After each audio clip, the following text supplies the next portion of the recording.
Hello and welcome to the Film Pulse Podcast, the official podcast of filmpulse.net. This is episode number 132. My name is Adam Patterson. With me today we have Kevin Rakestraw. How you doing, Kevin? I'm doing okay. Good. Considering all of the terrible things that I've been reading about. Yes, the internet is not a nice place, especially for women right now. This week on the show, we'll be getting Ryan Holes back to take a look at the results of our summer movie predictions. And, of course, we'll be going over this week's regular movie predictions. Ooh, okay. New on video on demand and DVD and Blu-ray releases. First, let's talk about some of what we've been watching. I think it may be my turn to kick it off. Whoa, I saw a lot of stuff. Oh, did you? I saw a whole lot of stuff this week. Oh, boy. Was it good? I saw Deep Sleep. Okay. Sonno Profondo. Ooh, I wanted to see this. How was it? So I don't think you're going to like it. Uh-huh. It's a really tough movie to get through if you are not fully invested in the idea of this movie, which is to recreate a 70s Giallo film. Okay. And I'll tell you, it is astounding what the director did with this movie. It was directed by an Italian director by the name of Luciano Onetti. Okay. And I don't know how this was shot, if he shot it on digital and used a ton of filters, or if he actually used like 16 millimeter film. I don't know. I should probably look into this because it looks like a movie straight out of Italy in the 70s. I mean, you would not be able to tell that this was a new movie. And if you just threw this at me and said that it was made in like 73, you would not. I would just buy into it. You would buy into it easily. There is nothing that kind of breaks the guise of this movie. It is incredible. The look, the sound, it's the small details in this that really push it over the edge. Like, for instance, there's not a lot of violence in this movie, but when there is violence and they show blood, it's that bright neon red colored blood that looks so fake and ridiculous that they used to use. Yes. And the problem I had with the movie was the plot itself. There are really no characters in this movie. You see everything through the eyes of the killer. So the whole movie is POV, which I thought worked in the new Maniac, the Maniac remake with Elijah Wood. I actually liked it being used there. In this, I didn't like it that much. Everything felt very claustrophobic. Every shot was extreme close-up. Every shot. Gotcha. And a lot of the shots are just of the killer's hands. And he's like over-expressing himself with his hands all the time. The interesting thing about this movie is that it follows two different killers. So there is a killer, and then there's another killer that, we got two killers? That goes after this person. Yeah. Okay. So we have a killer. Is there a killer going after another killer? Yeah. Oh my God. It's like Dexter. It's like every season of Dexter. Yeah, not maybe the absolute loosest sense you could come up with. I will say that for fans of Giallo, they must see this just because it's incredible. Everything from the title cards to the music, and Onetti also did the music for this movie. It's incredible. I cannot speak highly enough about this. Looks like he did everything. He did everything. Director, writer, he's in the movie. Yeah. Good Lord. It's almost completely dialogue free. There's maybe one scene of dialogue when the second killer calls up the first killer and he's like, I know what you're doing. But other than that, there's almost no dialogue in this movie whatsoever. There is a scene where the killer's watching a news report on TV, and that has some dialogue. But other than that, very, very sparse dialogue.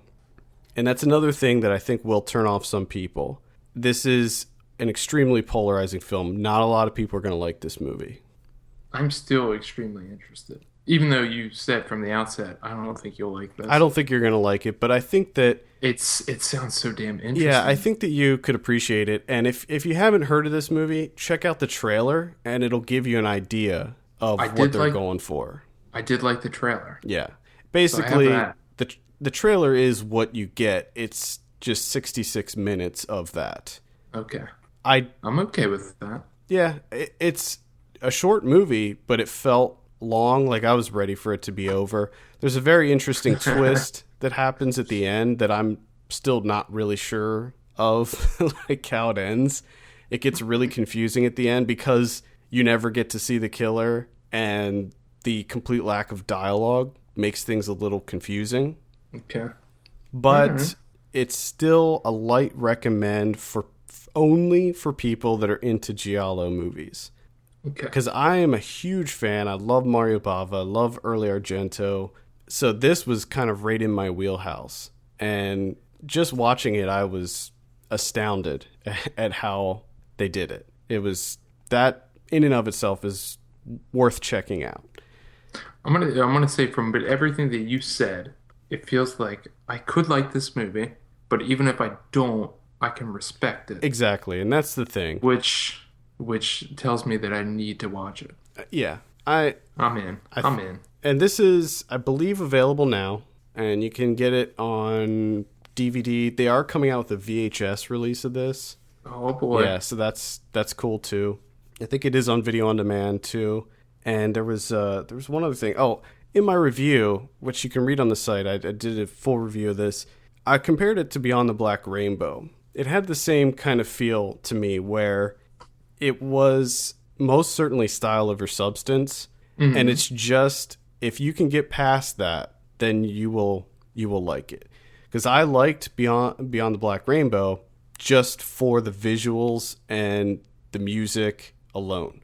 I thought that the plot was garbage, and I couldn't even tell you what that movie's about if you ask me now. But it's about a girl that's trapped in a lab and she has powers.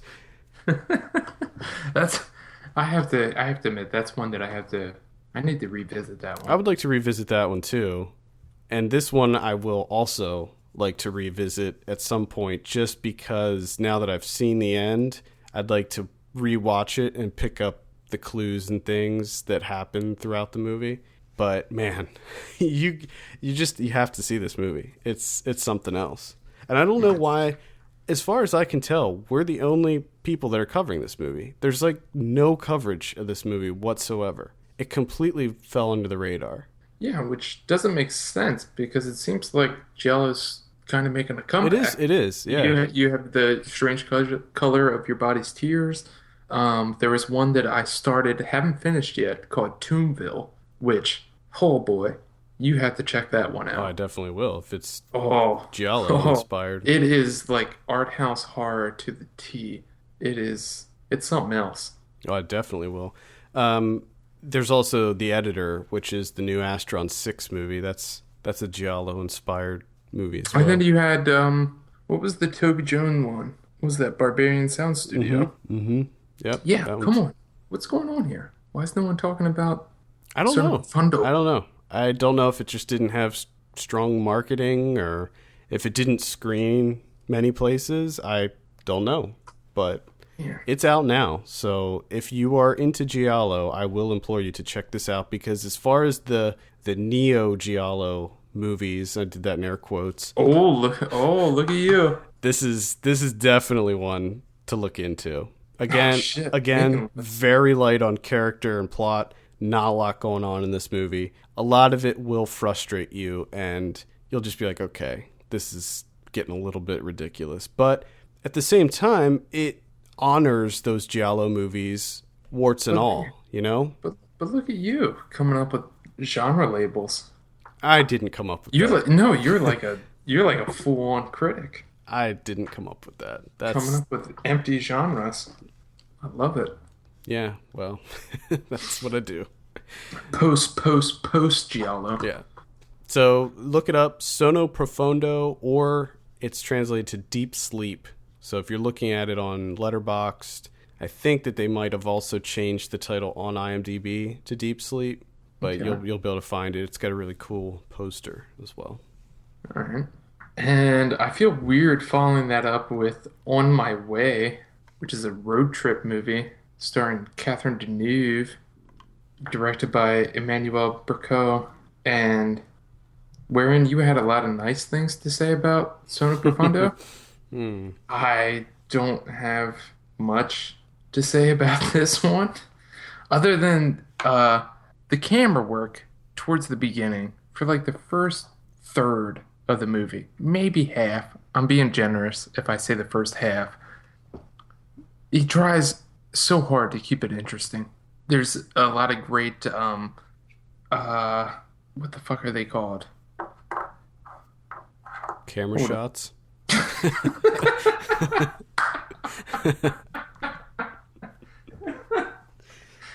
Yes, camera shots. No, that's not what I was looking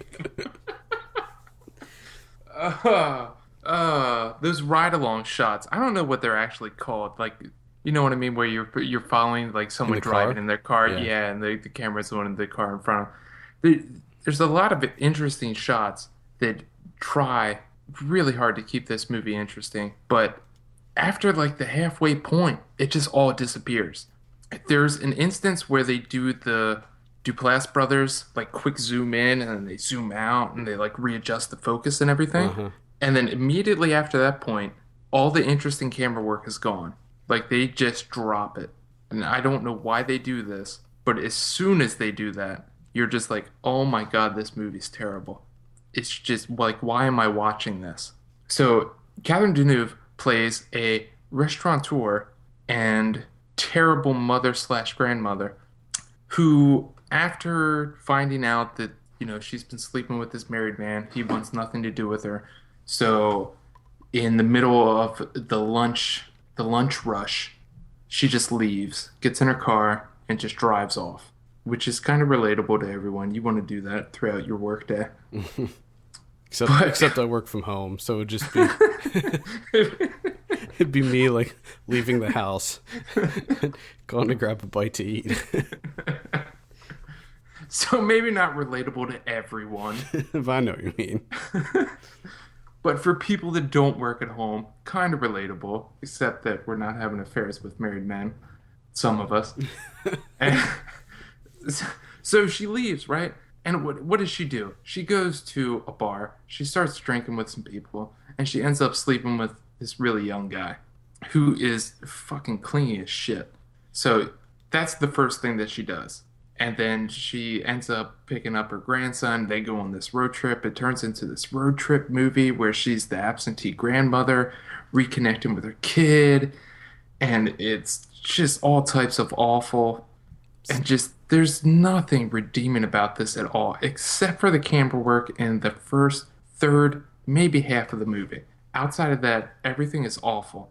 And Catherine Deneuve just I don't know if it's her character. I'm starting to think that it's her as an actress as a whole, because every movie that I've seen her in, she acts exactly the same way, which is where she has absolutely no personality, and she just gives off this air of I don't want to be here. Like people try and interact with her, and she's just like, no, no, no, thank you. And that's all the movie is.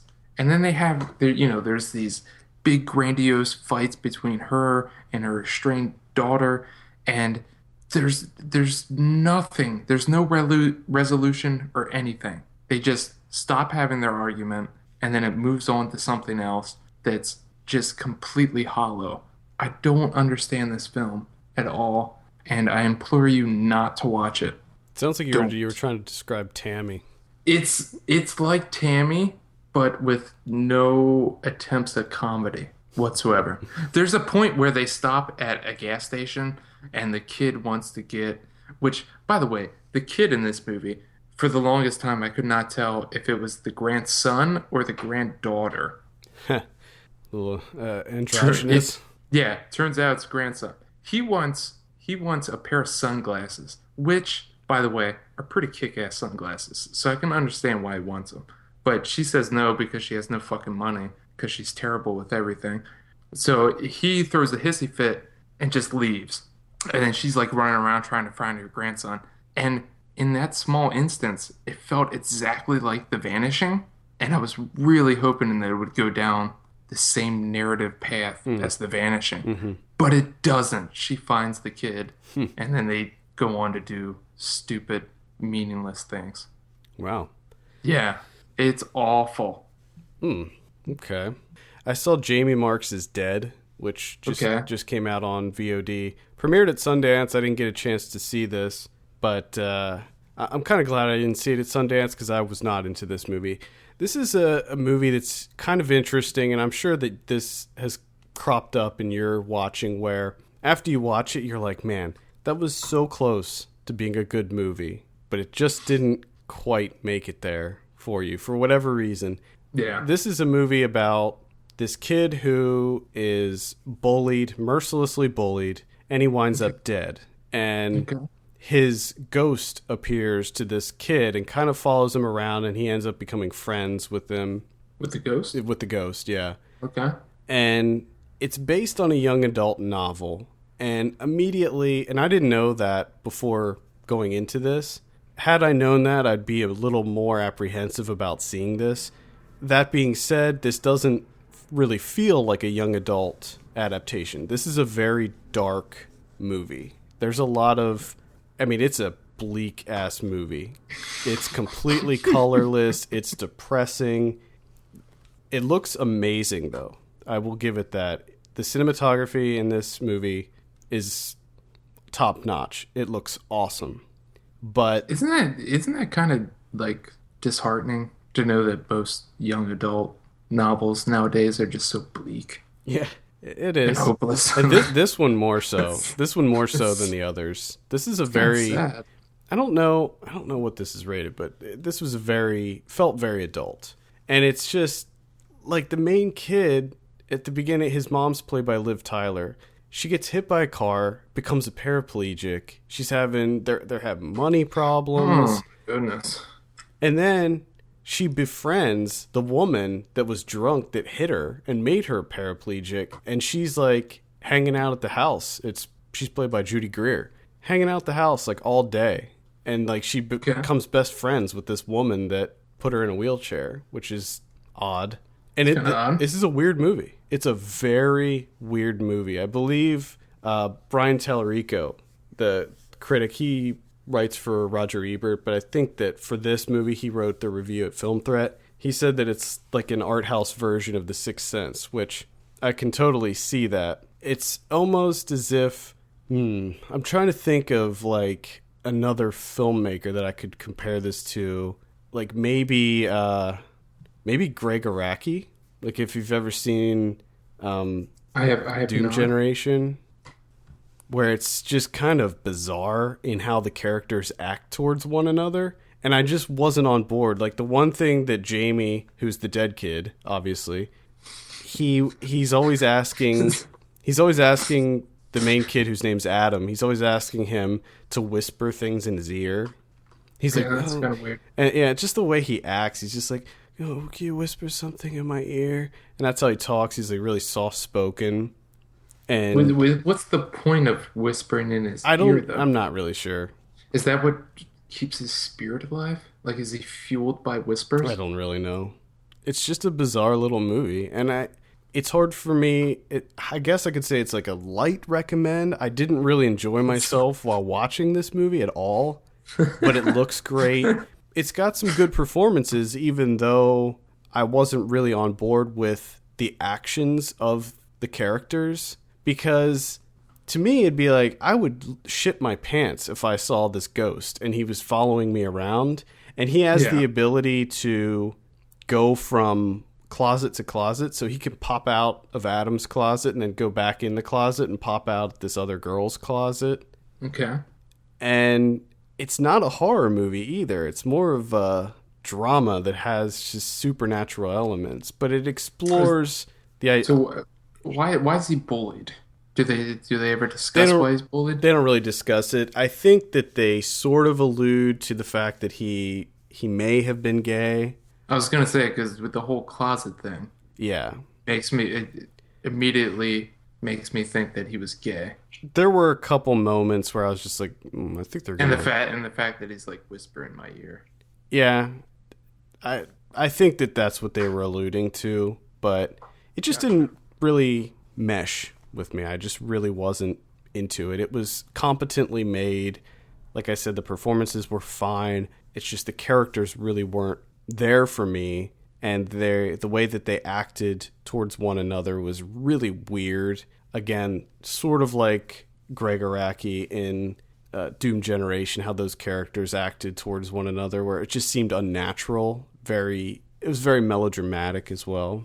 Mm-hmm. Like some of the dialogue was just weird, and there's another altercation that Adam has between another ghost, and Whoa. that was a pretty tense moment in the movie because she ends up coming after him and trying to hurt him. So many ghosts. But yeah, it's just an odd little film. It's available on demand right now. It's getting pretty good reviews across the board, but it really wasn't for me. I gotcha. I gotta say, it doesn't sound interesting at all. It doesn't pique my interest in any way. Yeah, I don't really think that it's definitely not for you. I'm gonna be skipping over that one. Yeah, I think that's probably a good bet. I saw Night Moves. Ooh, Night Moves. Now, were you as big a fan of it as I was? Man, I don't know. I gave it a 4 on Letterboxd. What'd you give it? I gave it a you 3.5. gave it a 3.5. Okay.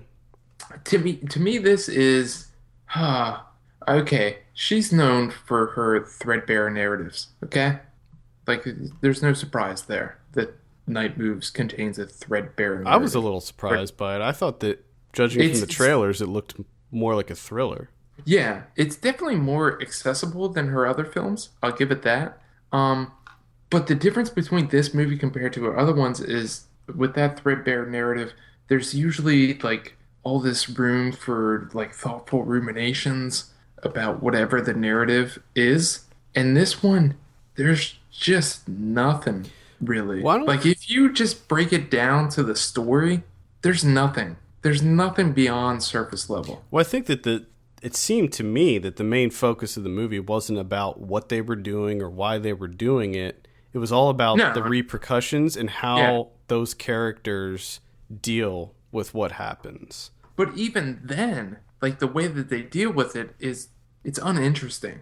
I mean, to be quite honest. And it's predictable as all hell. You know exactly how it's going to play. I didn't. Well, except for I didn't see that up until a certain. To a certain point, I was like, okay, yeah. That one scene I do have to say is very surprising, given that I've never seen that in one of her movies before. Yeah. Where it went. You know what I mean? It's so, like I said, it's very accessible in a sense. And my God, are we talking about the same scene set inside the sauna? Yes. Oh, holy absolutely. Shit. I was kind of on the fence about this movie up until that point. And just everything about that scene just knocked me on my ass. Yeah, that was the lighting. That was the culminating scene. I mean, she probably knew that she had to really knock that one out of the park. Oh, and she did. No doubt about that. She fucking knocked it out of the park. Just the lighting in that scene, the framing, the shot composition, everything about that sequence was amazing. And the only thing that really had me hooked, well, I shouldn't say the only thing. I loved the visuals of this movie. Like, I can completely forgive all of the narrative fumblings of this movie because it's shot so just the scene where they're on the boat at night. Oh my goodness. Going out to the dam. Are you kidding me? Amazing. Are you kidding me? And it's kind of funny because immediately what I thought of was, remember with the little bit of discussion that we had regarding Willow Creek, how people were freaking out about that single take inside the tent, and me and you were both like, what, are you fucking kidding me? This is the fucking scene that they should be talking about. Like, this scene is just leaps and bounds above that fucking inside the tent bullshit that you saw in Willow Creek. I loved it because it was so subtle in the way that it was shot, but at the same time, so tense. Like, because you knew what they were doing, you didn't know how this was going to play out. And then especially like when the people pull up and you're like, oh my God. You know, it reminds me. And they just sit there. They just sit there and the camera just shifts from Skarsgård to Eisenberg to Dakota Fanning, up to the guy changing the flat tire, back to the boat set up against the dam, back to the canoe. And just the stillness of the whole sequence is just unbelievable. The amount of tension that she's able to bring out of that simple scene is just Holy shit. That is unbelievable. And the funny thing is for me, there's a, I don't know if this happened to you, but there's a part of me that was like, did they set that timer right? Is something going to happen? Is that boat going to explode Yeah, well, yeah. while they're waiting there? But even with that in mind, I'm thinking, okay, and this is the problem of being a critic and seeing a shit ton of films, is that I know she doesn't have the the money to pull that off. So I know it's not going to happen. I know that there's not going to be a giant explosion Right. because she just doesn't have the money for it. But I still fucking thought that there was going to be Oh an yeah. explosion. Oh, me too. I mean, it was designed that way. The way that they would, cut to him setting the timer, and you're just like, oh my god. You recognize the stakes, even when the scene when they're driving the boat and they left. It was like they purposely left the little door open so you could see all the fertilizer packed into the boat. Mm-hmm. You feel the stakes, and you're just like, holy shit! At any moment, this could just explode and terrible things are going to happen. But I also like how they did handle the explosion, the way that they Yes. how Yeah. you know Yeah. Because during that sequence, when that thought ran through my head, I was like, how is she going to handle this? Like, how are we going to know about this right, explosion? Because I'm pretty sure it happens because I had an understanding this movie was all about how they deal with the after, yeah. the aftermath of this act that they pull off. And I especially enjoyed the way that she handled that because it's not really about the act at all. Nope. It's about the people. It's more of a mood piece. She really, to me, she really feels like the modern American equivalent of Antonioni, wherein I'm not really here for any of the narratives that she has to say. I'm just here to see how she tells them. Yeah. Just the shot composition, the lighting, everything that she does. I mean, it's unbelievable. Yeah, I will completely agree with that. I mean, it's such a terrible story, but it's told so fucking well. Especially like the end. Like, I mean, come on. That ending was terrible. And Jesse Eisenberg's character was just, He was yeah. oh fucking my God. It's just nonstop brooding. Just constant. Yeah, he was kind of a dick in it. A Yeah. little bit of a dick. Beyond dick. I thought his performance was good though. I thought it was all right. I mean, he didn't really have much to work with, to be honest. Yeah, sometimes that makes a better performance. But I enjoyed it. I did enjoy it. I saw one that I didn't think I was going to enjoy, and I did enjoy, and that is Life of Crime, the Jackie Brown prequel that came out on. Yeah, so that came out on VOD this week as well. Stars a lot of great people, and that's probably what made it work. John Hawkes, Mos Def, Jennifer Aniston, Tim Robbins, Isla Fisher, Will Forte. Now, I'm not the biggest fan of these kinds of movies, the kind of Tarantino clones that we saw a lot of back in the 90s, where it's a crime movie, but it's a dark comedy too. There's some silly antics, and there's some snappy dialogue, and there's lots of characters, and they're all getting into hijinks. And it's like, if I want to see that, I'll watch Jackie Brown. You know, I'll just watch Jackie Brown, and I'll see it done right. But with this movie, I was so surprised at how much I actually enjoyed it. I don't think that it's anywhere on the same level as Jackie Brown. I don't think anyone is questioning that. I don't think the director was trying to have it be on the same level as Jackie Brown, but there are a lot of little kind of stylistic choices that he injects into it that are somewhat of a callback, like the opening title sequence with the movie has like the copyright date underneath of it, and it's got this very 70s feel to it. I kind of would have liked it to feel more like it was in the 70s. This took place in 1978. I think that a movie like was the damn David O. Russell, American Hustle. I think that captured the 70s a lot more effectively than this movie. But that being said, the story was incredibly fun. It's about John Hawkes, who is the younger version of De Niro, and Mos Def, who's the younger version of Samuel L. Jackson and Jackie Brown. Gotcha. They hatch a plot to kidnap the wife of this sleazy millionaire and hold her for ransom. Jennifer Aniston plays the wife. Tim Robbins plays the husband. And as it turns out, he was planning on divorcing her anyway and running off with his mistress, who's played by Isla Fisher. So after they kidnap her, they find out like he doesn't care. He doesn't care what they do with her. Oh, boy. And basically he's just like, okay, well, you can keep her. I'm not giving you any money. And things escalate from there. It is very funny, but that's not really why I enjoyed it. I just kind of like the characters. John Hawkes and Mos Def being partners. That immediately sells me. Yeah. The fact that John Hawkes and Mos Def are partners in a movie. I mean, that alone, it makes this worth seeing. I'm in. Because and then you throw in Will Forte? Yeah. All right. The dynamic between Mos Def and John Hawkes is awesome. Will Forte is pretty funny in it. He's more of a minor character. He plays this kind of douchey country club guy that's trying to hook up with Jennifer Aniston, and he just happens to be at the wrong place at the wrong time. And it's really it's really funny to see how he deals with the situation. I'm sold. It surprised me. It's not the best movie ever. There are definite flaws with it, but it's still very fun. And maybe it's just that we haven't had a movie like this for a long time. That you were more open to it? I was more open to kind of returning to this type of movie, you know, like Get Shorty or one of those other ones. I feel like it's been a while. Maybe you could consider. Why am I drawing a blank on like every movie I talk about today?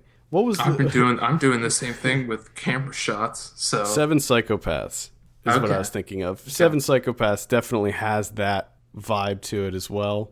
But this works. I was surprised that it ended up on video on demand. It seems like one that would have legs in the theater. I don't know why it didn't end up there. Another thing that I find very surprising, we've talked about this movie numerous times, and I've never really looked it up outside of I knew that it was like, you know, Jackie Brown and Jennifer Aniston was in it and Mos Def was in. But this is from the director of Supporting Characters, which is a movie that I've been wanting to see for a while with Alex Karpovsky. Oh yeah, I just find that interesting to go from that to Life of Crime. I don't understand why it's called Life of Crime. That's a terribly generic title. I think that if they kept it The Switch, that would have been a way more interesting title, because you don't really know what The Switch is about until the very end of the movie. Oh boy. And then you're like, oh, that's The Switch. Oh boy. I get it. There it is. So, there's that switch. At any rate, I do recommend Life of Crime. Check that out. It's on demand right now. I have one that I can recommend. That is Billy Wilder's The Apartment from 1960 with Jack Lemmon, Shirley MacLaine, and Fred MacMurray. Comedy, which just expired on Netflix Instant. So, sorry about that. It's the main reason I watched it is because it was expiring. And it completed my journey through 5 of Billy Wilder's movies this year, which is something that I set up at the beginning of the year. And, okay, so the synopsis for this bad boy is Jack Lemmon is a number cruncher at an insurance firm. And he's a bachelor. He's got an apartment. So what he does is he lets bosses, executives above him, use his apartment for trysts. They can cheat on their wives. Okay?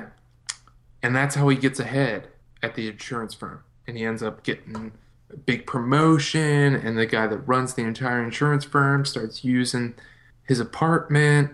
But unfortunately for Jack Lemmon, who plays a character named CC Baxter, is that the head of the insurance firm is meeting up with Baxter's big-time crush at his apartment. And then it all gets complicated, as you can imagine. And the odd thing about this movie is halfway through, there's a suicide, okay? So there's a suicide in the middle of this comedy. It's like Cocktail. And yeah, kind of like Cocktail. Just throw it in there. Just fucking throw in a suicide. Sprinkle it in. But the interesting thing about this suicide is Jack Lemmon's neighbor is a doctor, and he comes over and he sort of nurses her back to health.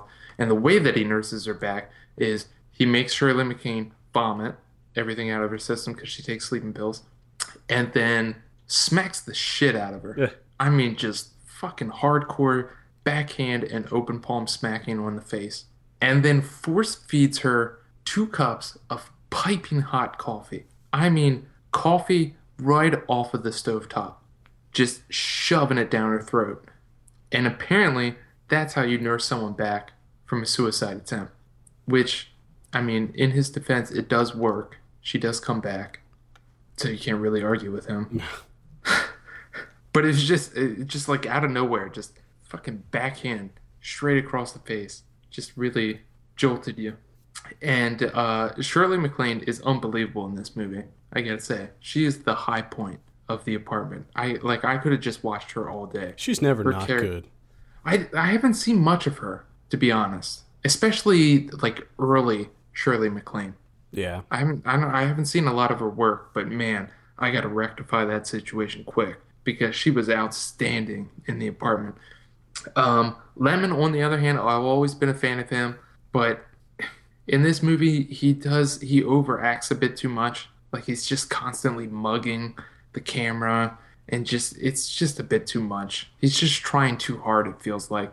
And Fred McMurray, he just seems completely out of place, to be quite honest. I don't know what it is. He feels completely outdated in the entire film compared to everyone else. Everyone else is unbelievable, and he sticks out like a sore thumb. But this is pretty good. I enjoyed myself with this one. Hmm. And it's much, we have this sort of understanding that the olden days were kind of clean. And I say that with air quotes. Yeah, for the most But part. it fucking wasn't. Because we have people committing suicide, just adultery, rampant adultery, just constant. I mean, my goodness. Everyone was just fucking cheating back then, it seems like. I might have to check this out. And Richard Gaines does not show up once because he's awful in almost every Billy Wilder movie. But he doesn't show up in this one, so fist pump. Yeah, I'm definitely gonna have to visit some Billy Wilder stuff in the near future. It's one of those things that I gotta go through some more of these classics. Yeah, These American classics. Same here. I mean, it is shameful. Like it is what I mean, it's haven't just seen. it's not my cup of tea. Same here. Same here. But I gotta force myself. What the only other one that I want to talk about other than Startup was I saw Star Wars the Despecialized edition. I did want to ask you about this. What is this? Okay, so I heard about this. I heard rumblings about this over the last, I don't know, few months or so, and I was listening to the Row 3 Cinecast. So shout out to Andrew over at Row 3 for talking about this because he saw it, and I was like, oh man, I gotta seek this out. So I found it, and basically what it is it's a group of people who are just diehard Star Wars fans that have dedicated their time to putting together the definitive edition of Star Wars that strips out any of the changes that Lucas made over the years. Okay. So, all right. There's the obvious ones, like they took out all the CG crap, but there's changes that were made even before that. Like even the opening title crawl, it says episode 4, it didn't say that originally. So what this is trying to do is recreate the theatrical version of Star Wars in the most pristine, high quality version possible. And it's astounding. They use, I think, 7 different sources for this movie. They used the Blu-ray, they used the DVD, the old DVD that came out, and I think they used some of the special features from that. They used the Laserdisc version, which, if I'm remembering correctly, the Laserdisc version is the only one that you can find that doesn't have the CG crap in it. And they use actual 35 millimeter cells. They use some 70 millimeter cells. and throw it all together. They redid the sound also because the sound was changed. A lot of the different sound effects and stuff were altered over the years. And it's incredible. It looks amazing. Like, I cannot tell you how awesome this movie looks. This sounds. I need to check this out. The painstaking amount of detail that went into this, and I mean, you can't tell.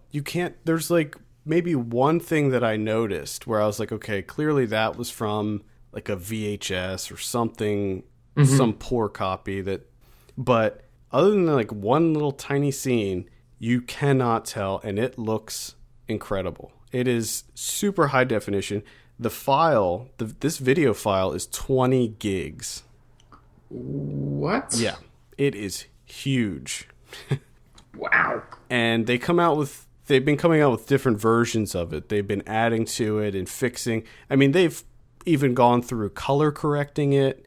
So it all looks completely uniform. It doesn't look like it's this kind of patchwork thing at all. They overlay different things on top so that they make sure that it is the most original version that they can create. And I cannot recommend it highly enough if you are even a casual Star Wars fan. I'm not a diehard Star Wars guy, at least not anymore. I was when I was a kid.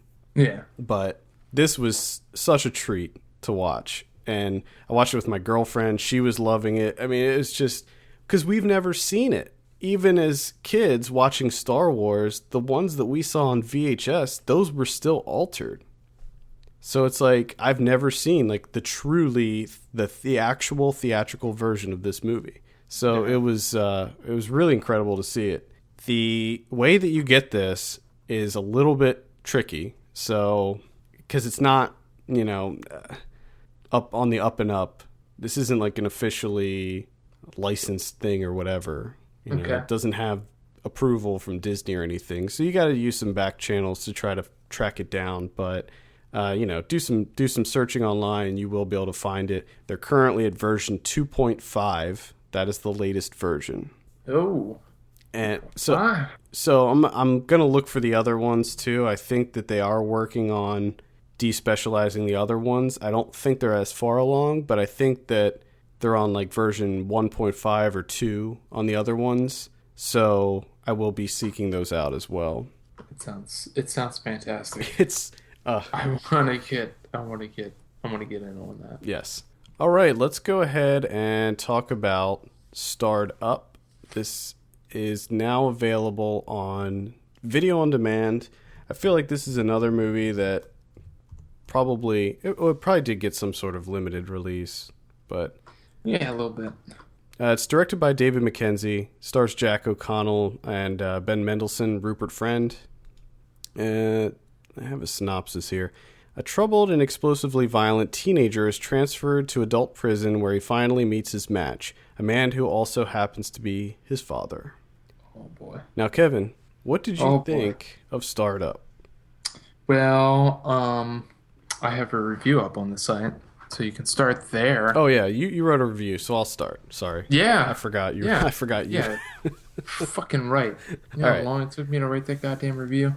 It was a good review. I read it. I particularly liked your review because I really liked this movie a lot. This will probably actually go in my top 10. I liked it so much. I'm partial to prison dramas. I like prison dramas. I always find them interesting just because of the amount of characters and the fact that they're, stuck in this place, and to see what being locked up does to one's psyche, I always like that. On top of that, I've said it before on the show, I'm a big fan of Jack O'Connell since I saw him in Skins many years ago. And I'm also a huge fan of Ben Mendelsohn. Oh my god, who isn't? If you're not... Get the fuck out if you're not. I know, are you serious? Are you not, my god. I've never heard anyone say, I'm not a fan of Ben Mendelsohn. Because if you did, it's probably immediately preceded with a punch to the face. Now, there's two main things about this movie that excel, the performances and the visuals. First of all, the performances were stellar. Everything felt so real, so natural. The emotion in this movie, I mean, it was on 11 the entire time. Even some of the supporting roles in this movie, everything felt so organic, and I was just loving every moment of that. All of the interactions, the relationship that Jack O'Connell had with Rupert Friend, and how he was desperately trying to get this kid under control and figure him out and help him with his aggressive tendencies. I love the fact that it was kind of a father-son story, too, between Jack O'Connell and Ben Mendelsohn and their odd relationship that they had. And it was like we could see what fucked this kid up. You know, we could see it. Well, that's the interesting thing, because when you watch most prison dramas, there's always sort of that feeling in the back of your mind of where it was like, you know, what led these people to where they are now. Right. This is a movie that shows you why they are there. Like, when you're thinking about Jack O'Connell and you're like, man, what led him to this point in his life? And then Ben Mendelsohn shows up as the father, and you're just like, gotcha. Yep. I see exactly why he's like this. And the other thing about this movie is we don't really even know why he got locked up. The entire movie takes place in the prison. Yeah, I mean, they sort of touch upon it a little bit, but you don't know if that's legit. Right. Yes, they do discuss it a very small amount. It's almost like a throwaway thing where it's like if you aren't listening right then and there, you're gonna miss it. But yes, which I think is kind of the point that Mackenzie and Jonathan Asser, the screenwriter, was trying to make. I could be wrong, but it does seem like they were trying to make, like, if that was a legit reason for why he's in there, and the way that they sort of just present it as like a throwaway line is kind of, you know, to mirror the fact that they don't believe these people, and I think they're not listening to him. I think because if that is the real reason that he's in the jail, why the fuck is he in jail? Well, that's the thing. I think that the thing is, it just doesn't matter really it's not what he did. It's what he's doing now that he's locked up. Yeah. You know, but that is the interesting thing, is if you take a person like that who, for all intents and purposes, oh my goodness, all intents and purposes has been a victim, you know, pretty much the majority of his life. Yeah. And then you throw him into confinement with other terrible people. Of course he's going to act that way. He's got to survive. Yeah. And I think that presents itself very early in the movie. The opening scene, in fact, as soon as they process him and throw him in his cell, he's getting ready. Like, he knows what's up. And I find that to be one of the most endearing things about this movie is, yes, it does explore the idea of the prison system in the United Kingdom, which is funny because we think that our prison system is so bad and so messed up here. And it's interesting to see how over there, it's not a whole lot different. It is funny how there are a couple lines in this movie that reference our prison system and how bad it is. But how you have Rupert Friend, who is a volunteer, and he is trying to help rehabilitate these men. He's trying to give them structure, and he's trying to help them work out their problems. And then you, on the other side, you have, I don't remember his name, but the other guy who is just a complete dickhead who seems to be trying to circumvent everything that Rupert Friend is doing. Are you talking about Sam Sproul? Who was like he's not like the overseer? Yeah, he's not the warden, but he was like yeah. I don't Deputy know. Governor Hayes. Yes. Yes. Which to us would be like the lead corrections officer. Yeah. Yeah, that guy was a cunt. To go along with the vocabulary that was in this movie, because man, do they use the word cunt and fuck. Well, of course. They're just throwing that shit around like crazy. It's certainly not a kid's movie. No, This is a no. Yeah, I would agree. I would agree. It's not a kids movie. this is a very dark movie. This is a very depressing Hmm. movie. Very It's a depressing. sad movie in a lot of ways. Oh yeah. It's sad because it shows that there are a lot of people in this world that just they don't have a chance. Like they got a Wait. raw deal from the beginning and they slip through the cracks and the system fails them. And that's Well, I mean, it's one of those things that's going to be discussed for ages and ages and ages. Like, what do you expect from these people? You throw them into, confinement, into a prison, sort of like caged animals, where they have to survive, honestly. So everything is perceived as a threat. They're right. always looking over their shoulder. They're just trying to survive, and the only way you can survive in there is through violence. It's the only way that you can make it through. Right. And then after, like, say, I'm not sure what his prison sentence was, but say, I'm gonna guess like 20, 30 years, something like that. And then after that experience, you're just gonna shove him out back into society with really nothing to look forward Nothing. to. And you're just like, hey, fucking, Have a good one. yeah, it was fun having you for 30 years. Try and make it out there. Yeah, that was the other thing. I, They never said how long his sentence was. The only thing that I remember, the one guy said that he had 14 years and Jack O'Connell said that he had longer. yeah. So, I don't think they ever straight up said how long his sentence was going to be. But I think we could assume that's probably going to be 15, 20 or more years because there was also a line that Ben Mendelsohn said regarding he said when you get out of here you'll still be a young man or something like that, he said. So we knew he wasn't going to be in there for life. He wasn't going to be in there for like 50 years, but Still a substantial amount of time, well, especially for someone, 19 years old. Like who wants to grow up in the prison system? yeah.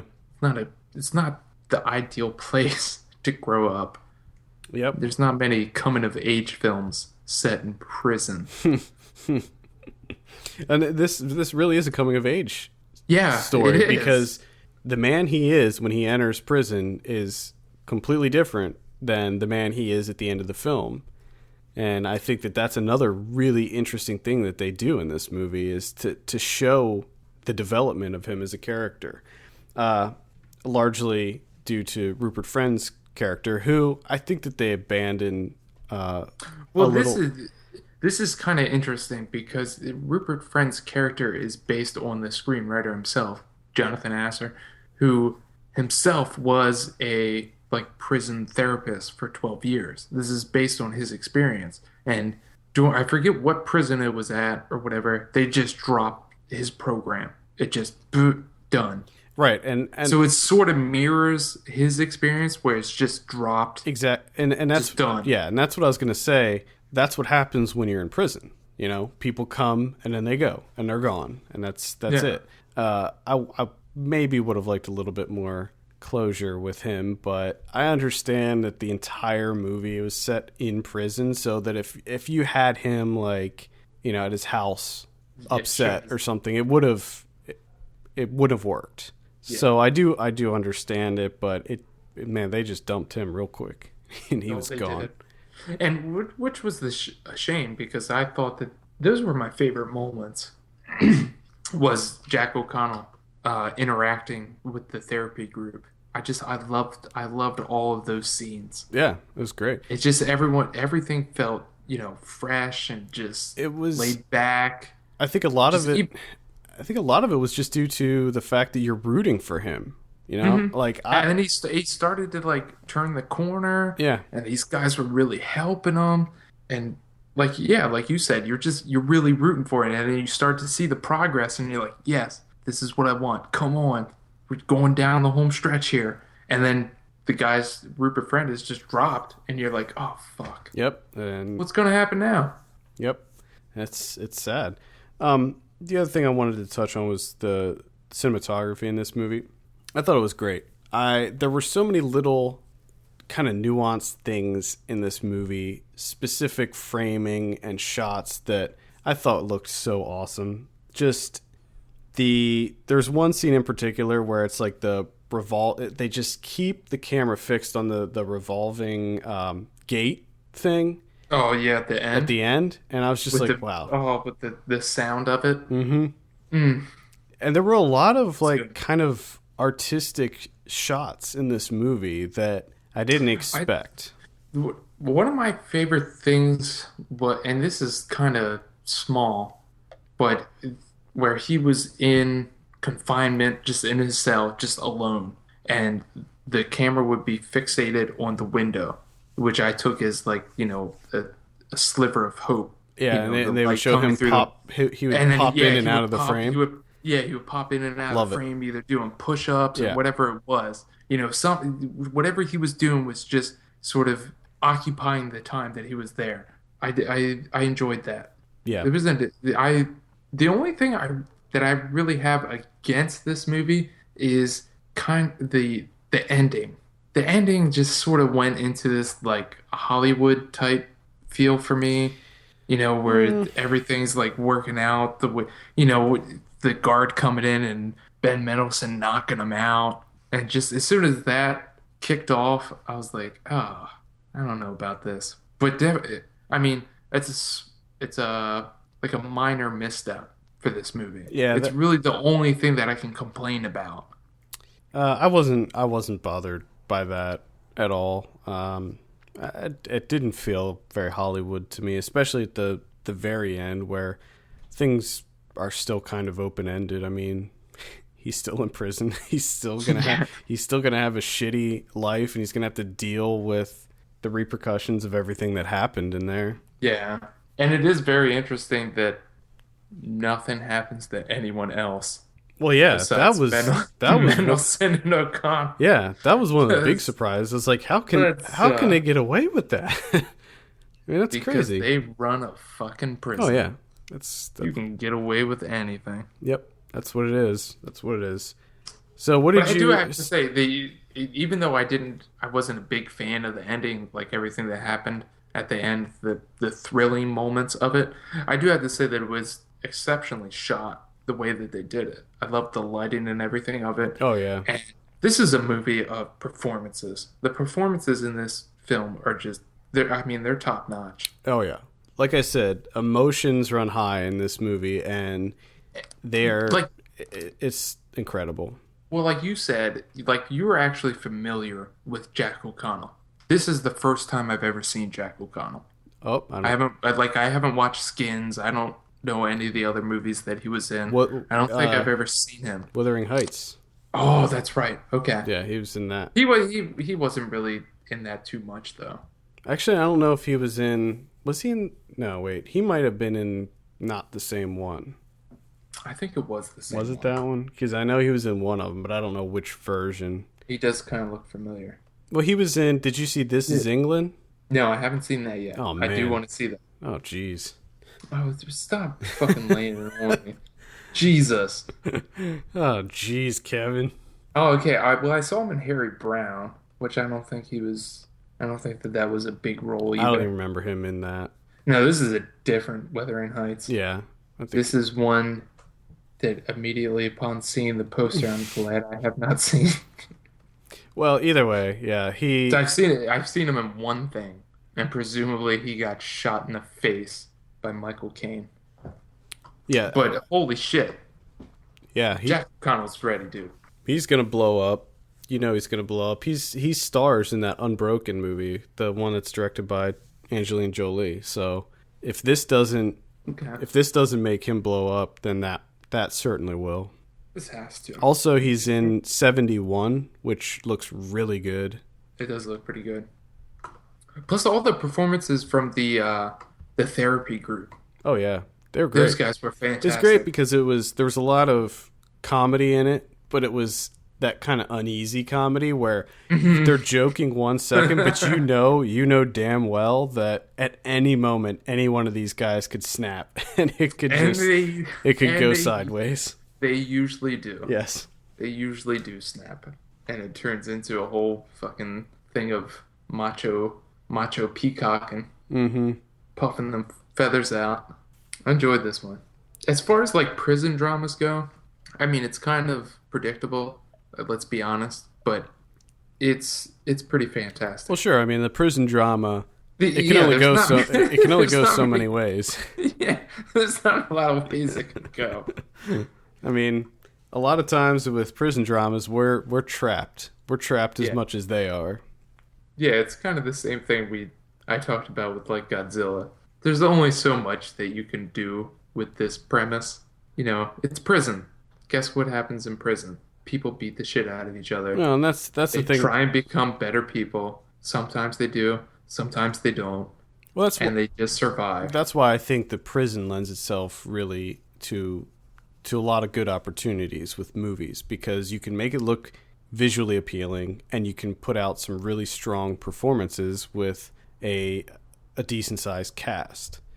Yeah, You don't, and I feel like movies that do that, I always gravitate towards movies that do that, where they don't rely on lots of different sets and things like that, yeah, where yeah. they strip it down and it's like bare bones. We're going to focus. This is a movie about people in prison. We're going to make it about people in prison. We're going to focus on that. And I feel like this movie really excelled at that. Yeah. The other interesting thing, and I don't know if this is just because I have experience in this, but no one visited him Oh yeah. prison. Well, but they did say that he didn't have anybody. He didn't have a Yeah. family or anything. Like, I mean, what do you expect from a 19-year-old in prison with dangerous adults when he has absolutely no one? Yeah, but they I mean, didn't. I you know mean, what I mean? from the beginning, it's like they didn't even give a shit about him. Though they wrote him off. No. They wrote him off before they even met That's him. what I mean. And it's hard to judge a person like that inside of that realm because that's not a natural realm for people to exist inside of. Yeah, and it, That's always the intriguing thing to me about like prison. it's easy People in to prison. it's easy to strip away people's humanity when it comes to prison as well. Yeah, and it's really easy to judge people, but just try and think of yourself in that position. How would you react? If I was in prison, or if I, Yeah. oh, I'd be scared shitless. I Yeah. mean, well, that's the other thing. Can you imagine the stress? Like, Oh my people, God. yes, Yeah. people in prison are violent, but I strongly believe that a contributing factor with that is the fact that you're probably stressed out 99% of the time. Well, the fact that going in, you already have it set up in your mind that everyone is out to get you. Like everyone's a threat. Yeah, the cards are stacked against him. That's exactly what I'm trying to say. You know what I mean? You already go in with this preconceived notion, and you have to act accordingly. Yeah, yep, definitely. Prison, fucking prison, dude. Yep. Uh, Startup, I highly recommend seeing this one. I'll give it an 8 out of 10. It may move up on my list. oh, I'm gonna give it an 8 out of 10 as well. It may go up. I'm actually liking it more now that I'm a little bit removed from it. Yeah, Looking back. I mean, to be completely honest, there's not much And that's the thing. that I can complain about, Right. really, besides the ending. 'Cause- It's the only thing that I really didn't like, but it was executed well enough, visually speaking, Yeah, that I'm able to kind of forgive it a little bit. definitely. So definitely check that out. One thing we didn't mention, it is pretty violent. So A bit. if you are easily squeamish when it comes to brutal, disturbing, very real looking violence, you might have some issues Yeah. with it. People choking other people out with a dick, like just right in your face, in Yeah. the foreground of the camera. There's a fair amount of full frontal in this too. So there you go. Start up. Go see it. Definitely. All right, let's go over our summer movie predictions. We have Ryan Holes back with us. How you doing, sir? Pretty good. Pretty good? Okay. So, just to recap, at the beginning of the summer, we predicted what we thought the top 10 highest grossing movies would be for this summer. And we are using the Time Travel Reviews scoring system to figure out who got the closest in the points. Okay. And we're also going to be using the box office mojo numbers here Oh boy. to figure out what the highest ones were. Terrible summer for movies, actually. I thought that there were a lot of good movies that came out this summer, but this is the worst box office in the last decade. Ooh. Congratulations. Yeah. Stop putting out shit. Really, though, when you look at what movies came out, there have been some really good movies that came out this summer.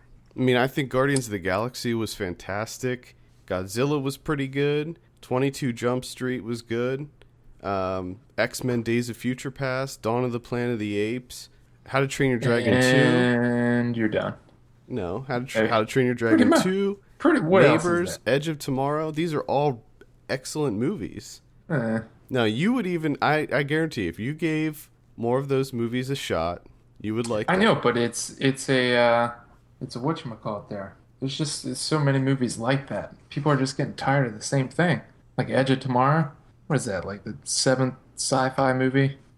Yeah, but if you see same sort of, and that's what I thought, and maybe that's why it didn't make as much money, is that people just thought it was going to be kind of generic, but it was actually really different and fun. And well, that's what I mean. Like it probably is really good, and I will check it out at some point. But it's not going to get people out of doing what they're doing. They're going to be like, "Oh, it's another sci-fi movie." Yeah. No, thank you. I have other things to do. Yeah, maybe that's it. So, all right. Do you want to go through? How do you want to do it? I forget how we do it normally. Go through. I don't know how we do this. I don't know. I forget. We went through the top 10. Okay, so we'll start at number 10 and work our way up, and then at the end we'll each give our scores. You want to do it that way? We can do it that way, yeah. And see who won? Yeah. Just a reminder, last year I won. Exciting. Oh, you're a dick. I'm pretty sure I won. Another reminder, last year I lost. Terrible. I actually, here in my notes, I have that I won every year. You won the first year we did it. I won the second year. Well, I also wrote down in my notes that I won the second year. Well, you didn't. And fourth year. You didn't. They're my notes. My notes are never wrong. I don't think I'm going to win this year. I didn't do too good. I don't think any of us did. Yeah, so let's get into it. Number 10 was Teenage Mutant Ninja Turtles. Oh, my goodness. Also, to note, none of the movies in the top 10 this year broke 300 million, which, looking at last year, Iron Man 3 had 409 million, Despicable Me 2 had 368 million, and Man of Steel had 291. Wow. So even Man of Steel was third last year. The first place movie this year didn't even come close to Man of Steel. And Man of Steel was not even that good. Mm-mm. So that kind of goes to show you I don't know what was going on this summer. So anyway, Teenage Mutant Ninja Turtles, that was the number 10. What did you guys have for number 10? I had Transformers. I had a million mice to die in the West. Oh, yeah. That one didn't make it. Unfortunately, I had that higher. Oh, no. I had Maleficent, which ended up being number 3. So, number 9 was How to Train Your Dragon 2 with 172 million. I had that way higher. I had that higher. As a number 1 on mine. I had that number 3 on the... What did you guys have for your number 9s? A Million Ways to Die. Okay. Guardians of the Galaxy. Yeah, way higher. I had Teenage Mutant Ninja Turtles, so I was only one off on that one. Number 8 was 22 Jump Street, got 190 million. For number 8, I had Guardians of the Galaxy. Kevin, what'd you have? I had the Ninja Turtles. Okay, one off, or no? Was that two off? Two? Yeah. Is that two off? It was 2 off. So yeah, that was 5 points, right, for that. I think so. Yeah. And then Ryan, what'd you have for number 8? Edge of Tomorrow. Edge of Tomorrow. Okay. Ooh, that's a dark horse pick right there. I like that. That Edge of Tomorrow ended up being 14th on the list. So number 7 was Godzilla. That got 200 million. For number 7, I had Dawn of the Planet of the Apes. Ryan, what did you have? Maleficent. Maleficent. Kevin. I had How to Train Your Dragon. Okay. Training them dragons. But I also had Godzilla at number 2. I'm so good at this. Number 6. Well, I don't think anybody that did these predictions, I don't think they could have guessed this one. I mean, usually it's not what you expect, but this year I feel it was like really way all over the place. All over the place. Number 6, Amazing Spider-Man 2. Which that's surprising to me. Because pretty much everything I heard from people is that they hated it. I certainly did. Well, the I other don't think thing I heard is, one good thing about that movie. I rated that. So that got 202 million. I rated that number 3 on my list because it came out very early in the summer. I think it came out in May, and I thought, well, You thought it was just gonna stack yeah, it. it has some time. That's why I ranked Ninja Turtles and Guardians lower on my list because they came out in August. But that was not a good idea to do that. That's the mistake everyone makes. Yeah. So for number 6, I had Neighbors. Kevin, what did you have? What a stupid pick. Yeah. Jeez. Well, I knew there was going to be an R-rated comedy in there, and I was debating if it was going to be 22 Jump Street or Neighbors, and it was 22. You want Neighbors? Yeah. Well, I mean, me and Ryan want A Million Ways to Die, so And Neighbors was, I guess. Neighbors was number 11, so it's not. Yeah, just missed it. Just missed it. Yeah. So that's not too bad. What are we at now? 6. So what'd you have for 6? I had 22 Jump Street at 6. Okay. Ryan, what did you have? Dawn of the Planet of the Apes. Okay, so you were one off because Dawn of the Planet of the Apes is number 5. That brought in 204 million. I had for number 5 Godzilla, 2 off on that. Kevin, what'd you have for number 5? I had The Amazing Spider-Man. Amazing Spider-Man. Okay, Yeah. 1 off. I had, for number 5, I had Godzilla. Number 4, X-Men: Days of Future Past. That brought in 232 million. I had X-Men for number 4. Ryan, what'd you have? Spider-Man 2. Okay, that was a good guess. I had the Guardians. I had the Guardians. Guardians? Guardians there. Well, I'm glad to see that you thought it was going to do good. I thought, everyone's gonna go see those. Doesn't matter what they roll out. It seems like Marvel can just make up They the can character. do no wrong. They could reboot fucking Yahoo Serious. People would go see Young it. Einstein too. Yeah. Fucking lining up. Yahoo Serious. Yes. All right. Number 3 was Maleficent. That brought in 238 million. What the fuck is that about? That was a surprise. What's going on here? That wasn't even in my top 10 at all. It was number 10 for me. I thought that shit would flop. That's what I kind of thought. Like I kind of thought it would do okay. Which is But- kind of crazy because I'm an expert. Yeah, you are. You're a numbers and- cruncher when it comes to box Yeah. office. And for me to be that wrong, it's embarrassing. All right. So Ryan, what'd you have for number 3? How to Train Your Dragon 2. Okay. Hey, Kevin, what'd you have for your number 3? My number 3 was Dawn of the Apes Planet. Okay, so you were 2 off on that. And I had Spider-Man for my number 3. So, number 2, Transformers Age of Extinction. Now, it looked like for a long time, it looked like this was going to be the number 1. If it would have been, I would just, oh my god. I would have been pissed. What is like, I don't understand people anymore. I just don't get people. I don't get them. Well, I think that we said it on a previous episode. I'm pretty sure that Transformers Age of Extinction is proof that people do not listen to critics at all when they decide to go see movies. Because it gets universally panned by critics, and it ends up being the number 2 movie of the summer, pulling in 244 million. Terrible. But the best part is it's just like all the other Transformers movies. Like, just rewatch the first one. You have it on DVD. Well, I don't On your know. Blu-ray. I don't know if I mentioned this in a previous episode, but there is a video where these 3 guys watch all 3 Transformers movies, the first 3 Transformers movies, side by side, all at the same time on 3 different screens, and it's amazing to see how they line up.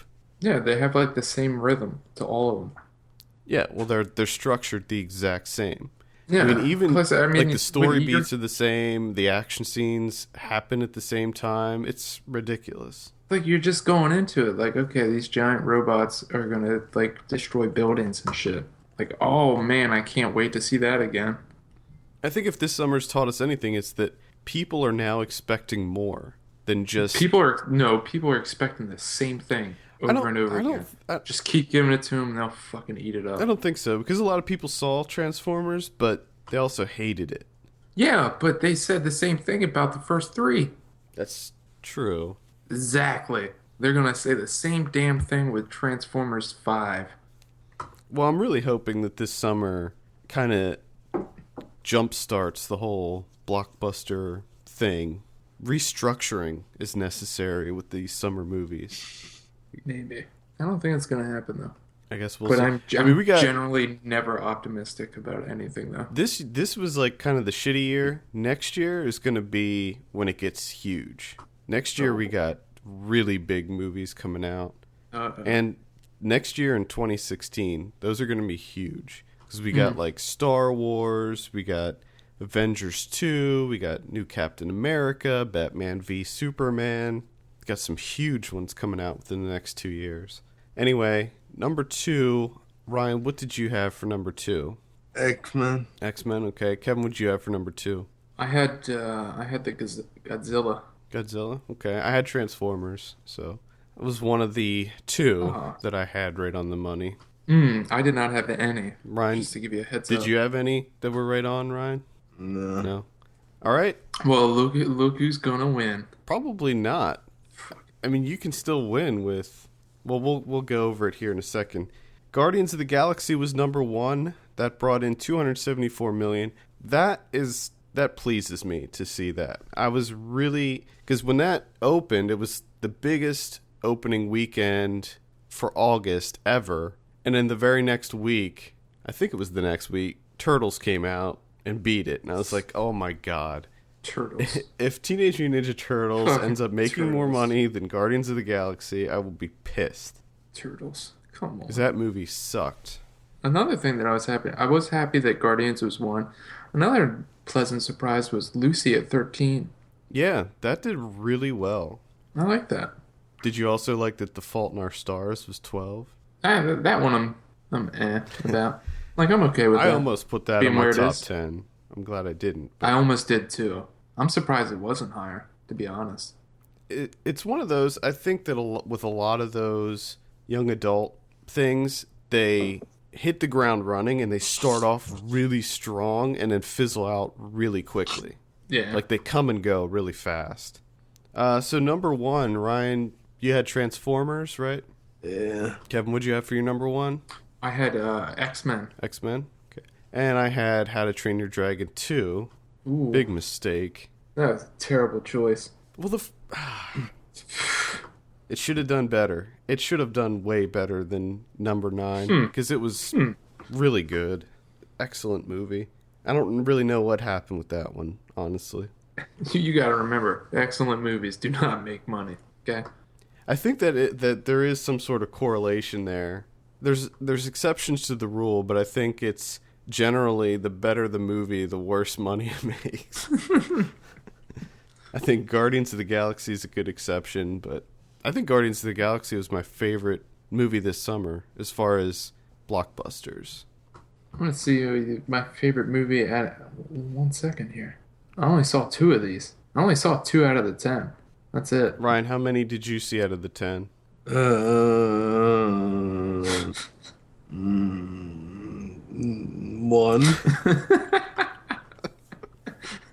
Which one was that? Oh. Which one was that? I'm looking at my own top 10. I don't. It was the one that didn't. I didn't see any out of the top 10. None? Wow.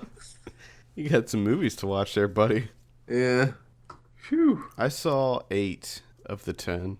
The only ones Let me take a guess. The ones that you Maleficent and Transformers. Yeah, those are the 2 that I didn't see.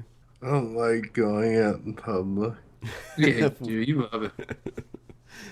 So some notable ones on the list. Purge Anarchy ended up with being in 16th. Tammy ended up being in 15th. Edge of Tomorrow, which we mentioned, ended up in 14th. But it looks like... Think Like a Man 2 at 18. Right under Hercules at 17. Hercules at 17. Are you kidding me? Why is Blended so high? Why is Let's Be Cops so high? Into the Storm is 24. Into the Storm. That's not even a movie. Yeah. It's just a sizzle reel of look what we can do with effects. It's Twister too. Well, my girlfriend saw Into the Storm, and she said that the effects weren't even that good. So no, they do not look good at all. They look like a video game cut sequence. Yeah, they kind of do. Oh, good Lord. There you have it. Pretty disappointing summer. Good Lord. I'm hopeful for next summer. Hopefully they shake things up, give us some new interesting things. Yeah, I might go out in public next summer. You going out in public next summer? Maybe. Oh, right. I'm still undecided. He's still on the fence about it. So you said that you saw one from your personal list. What was that? I guess it was one from the list and two from my personal list. I saw Spider-Man 2 and Mind Wasted on the West. Two of the shittiest ones. Yes. Oh, boy. So overall, good summer for you. Good summer. I hate going out in public. Good summer for you at the cinema. That's probably why you don't like going out in public, because you go to see shitty films. It's that and all the ridiculous people of the world. What's that? It's that and all the ridiculous people of the world. Oh, yeah, that's true. I hear you on that one. Maybe that's it. Maybe people are just sick of people, and that's why the box office numbers are lower. We're totally sick of people. Plus, just going to the cinema nowadays is a fucking nightmare. Oftentimes it is a nightmare.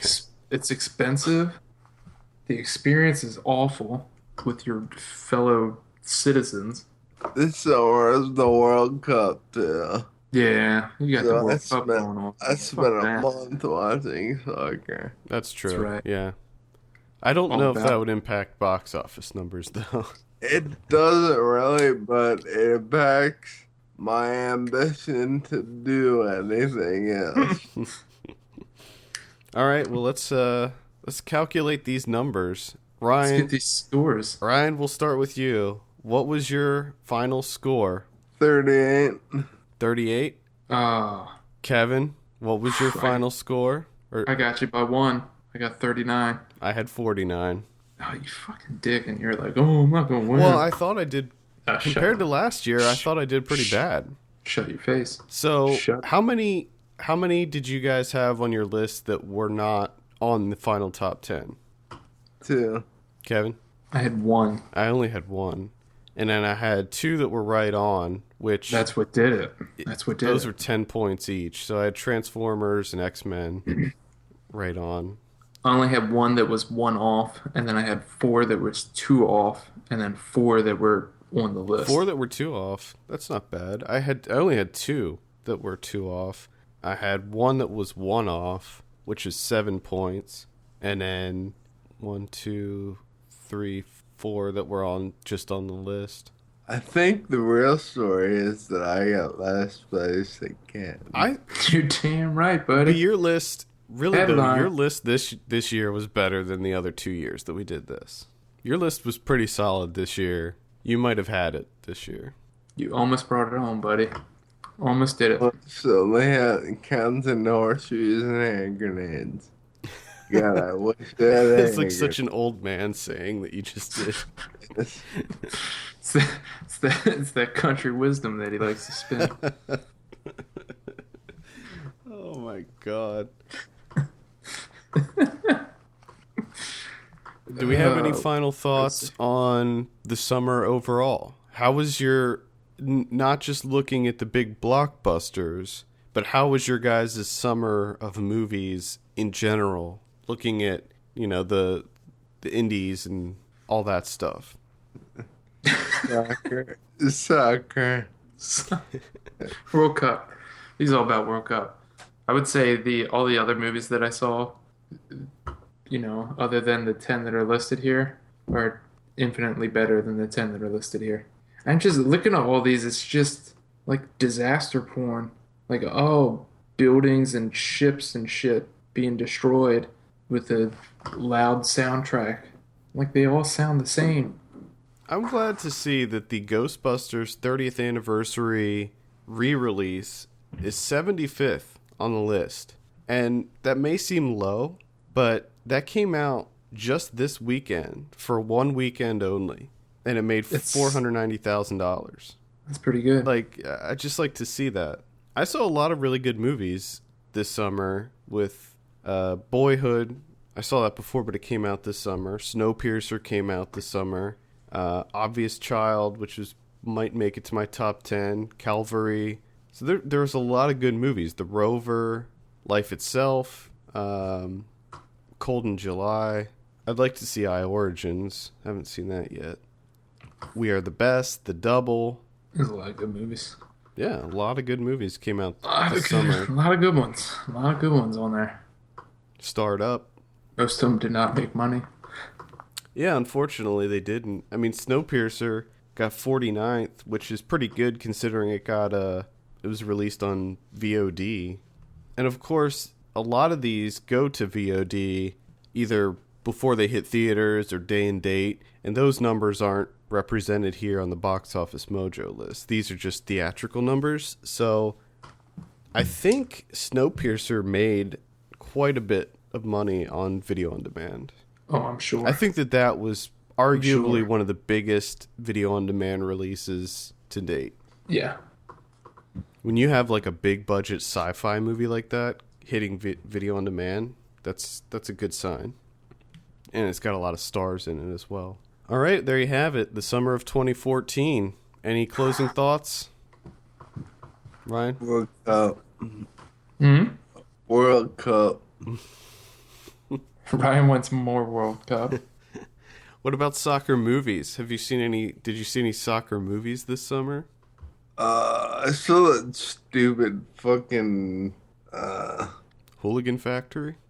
Yeah. There was like 3 other movies. There was that movie about FIFA. Did you see trailers for that, Kevin? It looks so terrible. It does look awful. That movie looks so bad.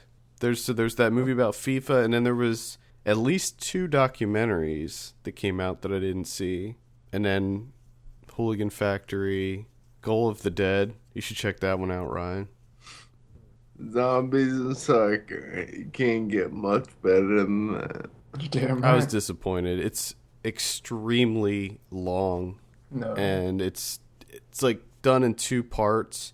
Each part is a different writer and director. So it's almost kind of like a Grindhouse type thing. But that makes it so long, and I was not that into it. But all right, there you have it. Ryan, thank you for taking some time to come on the show and give us your thoughts.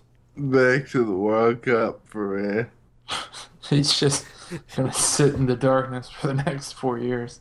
I have it on my DVR and I'm gonna rewatch every game, even though I already know what happens. If that's true, that's really sad. All right, let's go over some predictions. Last week, we said as above, so below. You said 20, I said 36, actual 33. And For the most part, I've actually seen good things from people about this one. found footage, horror. Nope. So you haven't seen it? No, I haven't seen it. No. Yeah. It's playing here, but I just don't. For whatever reason, I'm like just a tiny bit interested. Wow. I don't know why. I have no idea why. I'll probably. I don't know if it's my love for spelunking. Yeah, Like catacombs.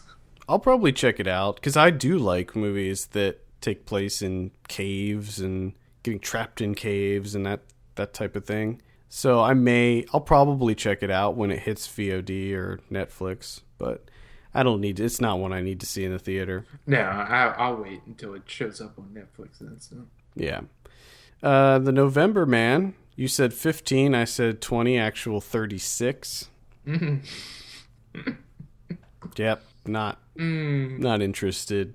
So it made less money than Let's Be Cops. Apparently. That's not good. No. Nope. I should note that Startup got a 98%, so looks like looks like a lot of other critics are liking that one too. So yeah, but I did, and I'm the most important. You are. Yes, you are the most important. Read Kevin's review. Don't. No, do. No, don't. I'm not sure. I'm conflicted about it. Next week on... really, there's no movies coming out next week. Fantastic. So I don't think we really need to predict anything, because I'm pretty sure that nothing's getting a wide release. Yeah, I agree. In limited release next week, we have The Identical. Don't really know anything about that. The Longest Week, Innocence. I'm looking forward to reviewing that movie. The Longest Week. Yes. I'm excited. I saw it already. What, for my review? Yes, I'm excited for your review. I already saw it, but I'm not saying a word about it. Oh. Thunder and the House of Magic. Oh, wait. That I thought it was. Okay, let's make things clear here. I thought it was the House of Magic. Well, that's what I thought, but now it's called Thunder. No. Are you kidding me? Thunder and the House of Magic.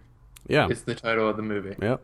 That immediately went to the top of my list. Well, it's a whimsical animated family adventure, so. Holy shit. God Help the Girl. That's actually one I'm interested in. It's a musical, so I'm concerned about that, but I heard that it was pretty good. That premiered at Sundance. If you like yourself some Belle and Sebastian, do you like yourself some Belle and Sebastian? Big fan? No. I mean, I'm not a big fan. I wouldn't say that I dislike them. I'm not a big fan either. My wife is a huge fan. I'm going to check this one out. This is going to be on VOD. So, also in limited release, we have Trailer Park Boys, Don't Legalize It. I did see that one as well. I'll probably talk about that next week. Frontera. It looks like a boar. Wetlands, which I highly recommend that one. Nope. Not getting any kind of VOD release to my knowledge either, which is really disappointing. I want to rewatch that one. Kelly and Cal, No, a documentary. I want to see that. Memphis, heard decent things about that. That's pretty much it. Yeah, not really nothing. Really nothing next week at all. Not at all. It's the end of the summer. That's it. Oh boy. So on video on demand, we do have a number of things, most of which look not great. Devoured, Sledge, Falcon Rising, Drive Hard, The Pact 2. Now, I was a huge fan of The Pact 1. However, this one I'm not so sure about. It's different directors on that one, but the directors that they did get were it was the guy that did Entrance, which was a really interesting, super low budget indie horror movie that got a lot of buzz last year. Yeah. The Longest Week, Killing Cal, and God Help the Girl. Wow. So there's a couple there that I would recommend, but not a whole lot. A lot of just kind of random, generic looking stuff. DVD and Blu-ray next week. We have 14 Blades, which is a Donnie Yen movie. I'll be checking that out. Seems like a lot of blades. It's a lot. It's a lot of blades. Cabin Fever Patient Zero. I'd skip that one. Come on. Why is this happening? Draft Day. Oh, Jesus Christ. They Came Together. I can't believe that was a fucking movie. Draft Day. Yep. Are you serious? Ryan saw it. He said it was terrible. Oh, I'm sure it was. I mean, hey, you guys want to see a movie about the Bengals drafting? Starring Kevin Costner? Not even football, just the Bengals drafting. Does that sound interesting? And everyone said, no, that doesn't sound interesting. And then they made it. And they were like, fuck it, we're doing it anyway. Well, Kevin Costner, the most charismatic person ever. Who directed this? Somebody big directed that. Wasn't it like... Wasn't it? Yeah, it was Reitman, wasn't Ivan it? Reitman directed that? Yeah. God almighty. What the fuck fuck is going on in the world? So, Whitewash also comes out on DVD and Blu-ray. That was kind of I'd call that a sleeper this year. Whitewash with Thomas Hayden Church. That was a big... Oh, okay. I kind of remember that you talking about this one. Yeah, it had a Coen Brothers vibe to it. Very strong Coen Brothers vibe. But I actually liked it. That was another VOD surprise for me this year. So, sure. Yeah, I'd check that one out as well. I think that is it. Or are there any Criterions? Nope.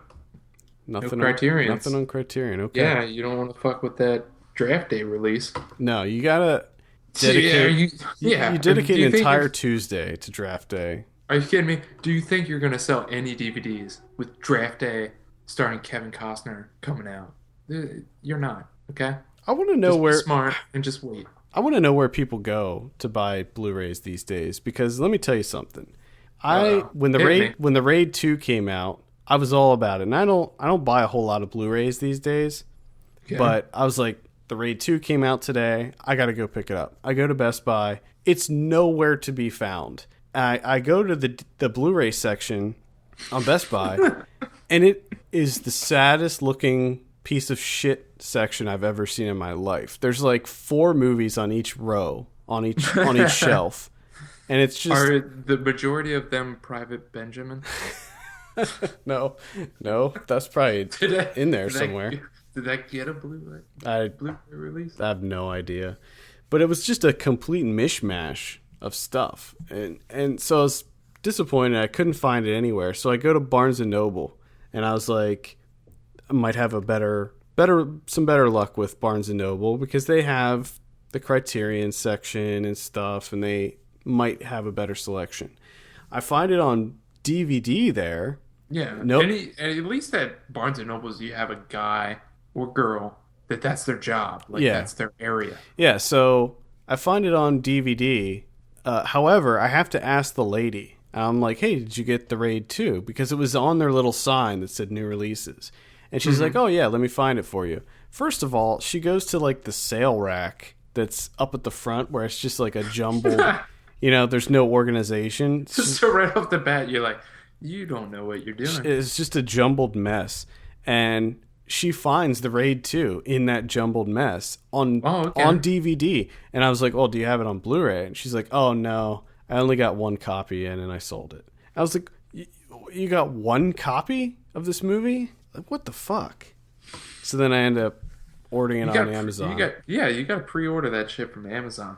Get it same day. I guess that's what it is. I mean, I used to, and you used to love doing this too, where we'd go to Borders at the time. Oh, yeah. And we would just browse. We would just browse their DVDs for hours, finding the coolest stuff. Yeah, that's how we found out about how many films. That's how I found out about 8.5. So many movies. Ushered into this world of art house cinema. But it's like that just doesn't exist anymore. I mean, not really, no. You have to browse online. It's not the same. Well, then the online thing you get sucked into that shit. It's completely different than just like browsing at a brick and mortar store. You do, but see, where you can be like, you can actually check your watch and be like, wow, I've been here a long time.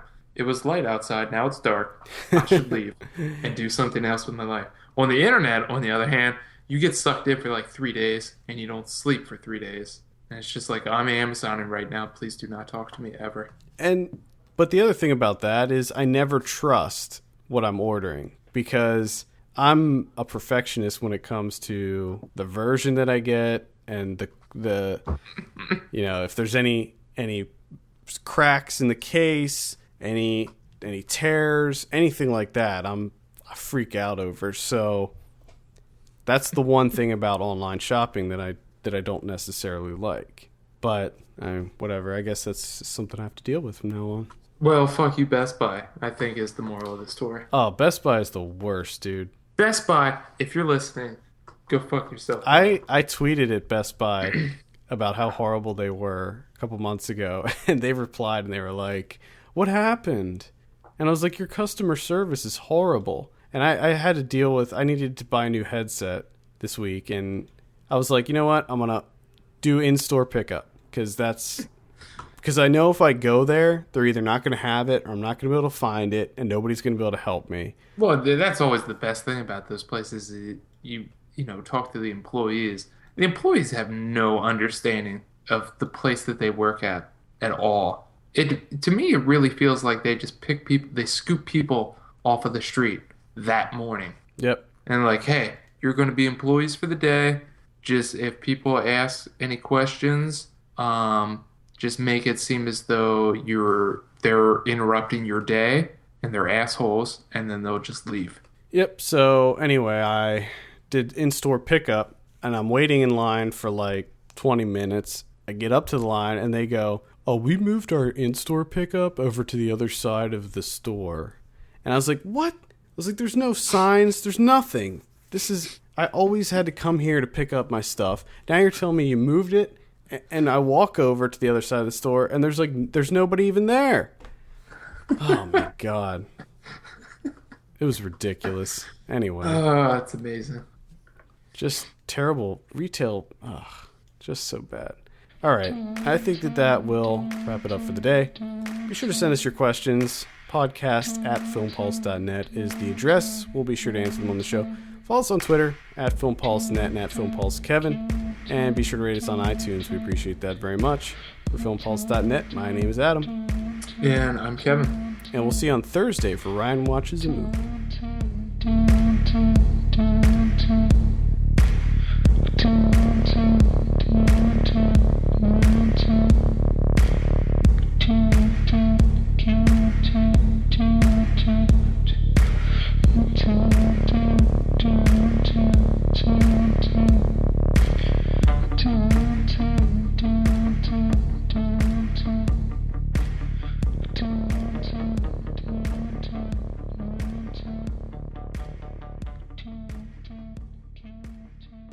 Okay.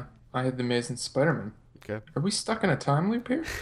I feel like I just said that.